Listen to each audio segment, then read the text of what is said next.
As we all know, on December 7, 1941, Pearl Harbor was bombed. And then the forces of Japan began advancing to the Philippines. The first major target was the Bataan Peninsula. The 14th Japanese Army surrounded the peninsula. That peninsula contained at the moment 80,000 troops. We all assumed that the 80,000 were American troops, sabi niya. No, about 18,000 were American troops. The rest were Filipinos. Yes, the majority of the troops in Bataan were Filipinos. But somehow, sabi niya, if you look at Hollywood, on the Bataan Death March, you will hardly see a Filipino marching. So kaya siguro, hindi kinikilala ang ginawa ng mga Pilipino nung panahong yun. In fact, sabi niya sa akin sa ibang mga conversation, ang nakikita nila doon si Audie Murphy, pero hindi yung ating mga magigiting na Pilipino. But anyway, to continue what he said on the Senate floor, of the survivors of Bataan, 15,000 were Americans, 60,000 were Filipinos.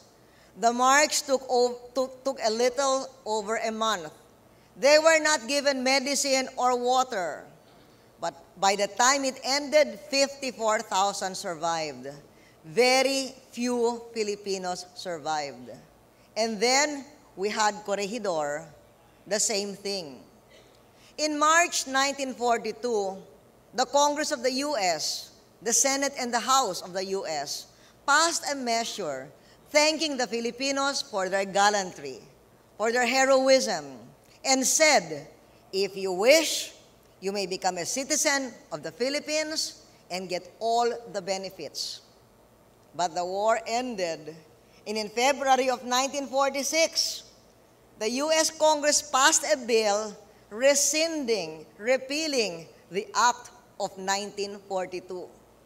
Sabi nga ni Senator Inoue, believe it or not, Congress declared that the service that the Filipinos had rendered was not active duty. So yun ang malaking insulto na nangyari sa ating mga veterano, sa ating bansa. And to go back to Senator Inoue, and he speaks for all of us when he said, we waited all this time. We have had measure after measure presented. We did so in the proper fashion, but we got filibustered, we got ruled out, and everything else. Yun ang sabi niya. Well, on my part, as I said, in my visits to the U.S., even before I became president, and especially since 2001, I have been fighting for our veterans' cause, for our veterans' benefits. Naalala ko yung dating U.S. Secretary of Veterans Affairs ay talagang nahihirapan na siya sa akin kasi tuwing pumupunta ako doon, I would call him to come and see me. And we'd talk about this bill. Hirap na hirap siyang maipasasabi niya, pero nagbigay sila ng mga interim measures. Kasama sa interim measure na binigay nila, the U.S. has been equipping our Veterans Hospital since my state visit of 2003 in America. Another direct benefit of our engagement with the United States.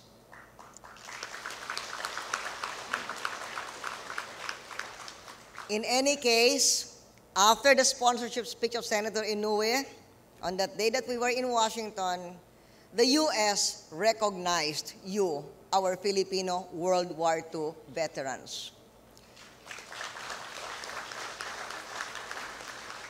So last July, I accepted the invitation of President Obama to be the first Southeast Asian leader to meet him at the White House, partly in order to express our appreciation for recognizing our veterans in their fiscal stimulus package. And I told him that this long overdue recognition will hopefully go a long way toward rewarding you, our patriotic Filipinos who fought side by side with Americans under U.S. command during those heroic days.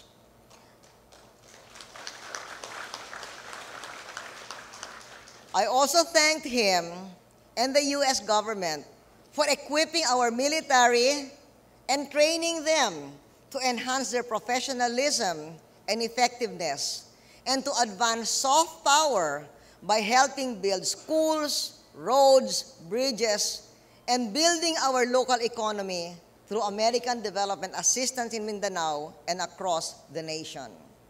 These joint efforts have helped strengthen our paradigm for peace in Mindanao. Ang daming itutulong ng mga Amerikano sa ating laban kontra sa terorismo. Lalo na tuwing nagkakaroon ng meeting, ang inyong lingkod at ang Pangulo, mas gumaganda ang tulong. Halimbawa ngayon, meron tayong mga kaso kontra sa mga Abu Sayyaf. Yung ating mga prosecutors ay tinutulungan ng American forces sa kanilang safety, sa kanilang transportation, at lahat-lahat. Kaya gumaganda ang prosecution. Kasi nung araw, halos walang gustong pumunta sa Sulu mag-prosecute dahil natatakot. Ngunit dahil tinutulungan sila sa mga facilities, while Americans cannot fight on the ground, they can help in so many other ways. So those are some of the ways that many don't know about by which they help our fight against terrorism. Nung ako ay pumunta sa Washington, kasama ko si Gilbert, Senators Inouye and Daniel Akaka, who is chairman of the U.S. Veterans Affairs Committee of the Senate, visited us at the presidential suite to receive also our thanks for being most instrumental in having the veterans recognition included in the stimulus package. Naalala ko nung hindi pa Democrats yung nandoon sa majority ng Senado at Congress, at Senator Inouye was the ranking minority member of the Senate Committee on Appropriations. Naalala ko sinabi niya sa akin minsan dahil parati tayo nakikipag-ugnay sa kanya dahil siya ang champion ng mga veterano sa package, veterans compensation. Sabi niya sa akin, hayaan mo, at pag bumalik na yung mga kapartido ko at magiging majority kami muli, ako muli ang magiging chairman ng Committee on Appropriations at titiyakin ko magbibigay tayo ng karapatan sa ating mga Filipino veterans. At yun na nga ang nangyari.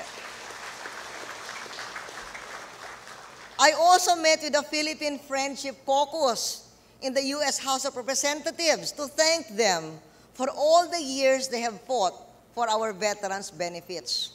Yung mga yun, parati kong binibisita sa Kongreso para palakasin ang kanilang loob so that they will continue to fight against us. Kasi remember, yung mga lumalaban para sa ating sa atin ay yung mga kung saan maraming Pilipino. Halimbawa, San Diego.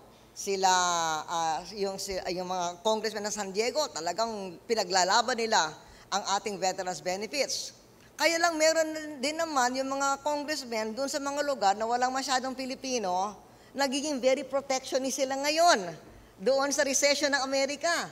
Sila naman ay lumalaban. Sabi nila, bakit mo bibigyan ng pera yung mga nandun sa ibang bansa? Kailangan natin dito. Kaya kailangan pinapalakas natin ang loob ng ating mga kakaibigang congressman doon, and that is what we have been doing. Last February, we did that, and now this July, we thank them.